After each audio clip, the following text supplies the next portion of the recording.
Well, good evening. My name is Tony Bailetti. I'm a faculty member at Carleton University, and I've been here in Ottawa 32 years. I started my 32 year in Ottawa. I was born in a country that spoke Spanish. I didn't speak any English or French when I came to Ottawa. So I owe a lot to this community, and I've been very close to the community for a long period of time. So as George mentioned, we started Lead to Win a year ago.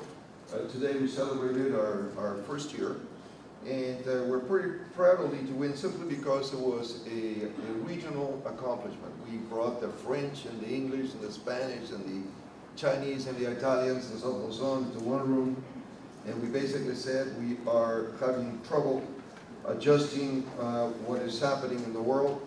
There's a new economy out there. What are we going to do about it?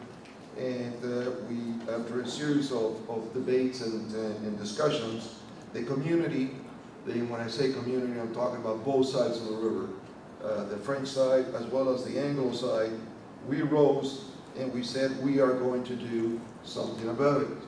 So we proposed something which we put under the umbrella of Lead to Win. And today we have a total of 75 organizations who are contributing to Lead to Win. The purpose of Lead to Win is to create technology businesses and grow those businesses. Totally convinced that just creating them just doesn't go far enough. We have to be able to grow them. So what we did is we created a massive organization that has the very best that this community has to offer. And I can tell you from first sight that we have some wonderful people in the city of Ottawa and some great organizations that can support entrepreneurship. My background is technology, and I'm going to get rid of all of that tonight. And I'm going to be talking to you about starting businesses, entrepreneurs, but I'm going to use the Lead to Win umbrella to give you some thoughts about what entrepreneurship is all about and how exciting it is. From the bottom of my heart, there will be people in this room who are absolutely scared to death. Some of you were born wanting to be entrepreneurs. You wanted to be able to do that. It was the life you chose and you lived for it. Many of you, that is not your chosen path. Many of us are what we call forced entrepreneurs. We had great jobs, we had a wonderful living, and then the economy changed, mistakes were made, and we found ourselves unemployed. And we obviously were working for large companies. We're very comfortable, confident that somebody was going to provide us with jobs similar to the ones we had just lost. And months went by, and we found out that after sending 500 CVs, those jobs were not out there.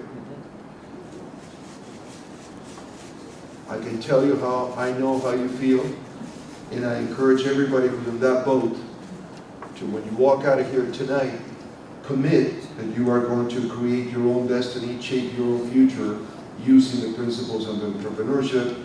You can do this. And I don't care whether you're 60, you're 50, or 70, or you're 40. If at this point in time you have a family, and you have a house, and you have a standard of living you want to protect, the jobs that you left are not there, go shape your own future.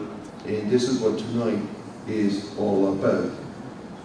I'm absolutely delighted to be here, and what I'm going to do is I'm going to make 5 points. And I'm going to make them under the Lead to Win umbrella, and then I'll be happy to answer any questions later on when we open it for the audience. I've been around for 32 years. I've been the director of the business school at Carleton. I've been in industry. I ran my own business. I ran a program in engineering. The conclusion out of that is that I cannot really keep a job. So I've been in many jobs because if I stay too long, somebody gets mad at me and I got to go and move. So my students always say, listen, you've been around, you're an old guy now. What can you tell us? Because we're full of spirit and we want to conquer the world, but we don't want to make the same mistakes that you did or your generation did. So what I did is I summarized for tonight the key points that I make on a section that is called the chat under the Lead to Win program. And the chat was actually a suggestion that was made by participants of the Lead to Win program. Basically said we need that 15-20 minute condensation of what this is all about. So I'm going to try to do that tonight, moving away from all the technology arguments that we techies tend to get involved with. So the questions are quite simple. What do I need to be so I can become an entrepreneur? And the answer falls into two buckets. And the first bucket is a must, and the second bucket is a real nice to have. But revenue is pretty much close to those two buckets. So if you have them, if you develop those skills, and don't believe that you're born with this stuff, you have to develop them. Some of us, of course, have them when we're born, some of us don't. But this is not acquired at birth. You can develop these skills. So the first question that I'm going to try to provide you an answer with, okay, we're here, we want to start a business, we're told we have to be entrepreneurs, and we read a lot about that stuff, but what does it really mean in terms of the skill set that I have to have? In my way of thinking, an entrepreneur has three skills that you must have. Number one is you have to have the ability to define a compelling end game for yourself, for your family. You gotta be able to dance. Yeah. Well, I can do that. I can do that. I apologize. So the first answer is, what is it that I need to do to be an entrepreneur? You have to define a compelling end game. And that compelling end game has to be good for you and your family. If that compelling end game means that you're going to have ulcers and you're going to have a heart attack and your wife does not want to talk to you, your kids don't know who you are, that's the wrong end game. So the first one is you have to define a compelling end game that is good for you, your family, your customers, the people who believe in you. And that's difficult to do. That does not come easy. It has to be compelling because that's where the money is. If it's just kind of a trivial statement, it's not going to work. So that's the first skill. To get there, now that you have a compelling vision of where you want to go, you need an organization. And that organization requires talent. These are not people that necessarily work for you. Some of them will. Some of them will be independent contractors. Some of them are going to be your partners. Some of them are going to be your suppliers. But the second skill that you need to be building a business and be an entrepreneur is you have to be able to manage an organization to get you to where that compelling end game is going to be.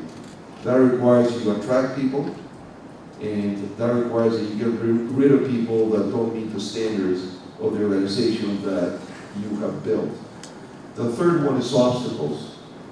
Ladies and gentlemen, this is not easy. I don't want anybody to pretend tonight that the hip hurrah and the wonders and all these little stories that we're going to hear tonight makes this easy. It is not true. It is difficult. We will face many obstacles. The obstacles you're going to face are in four categories. Number one is money. You won't have all the money you need to be able to do what you want. So that's another thing.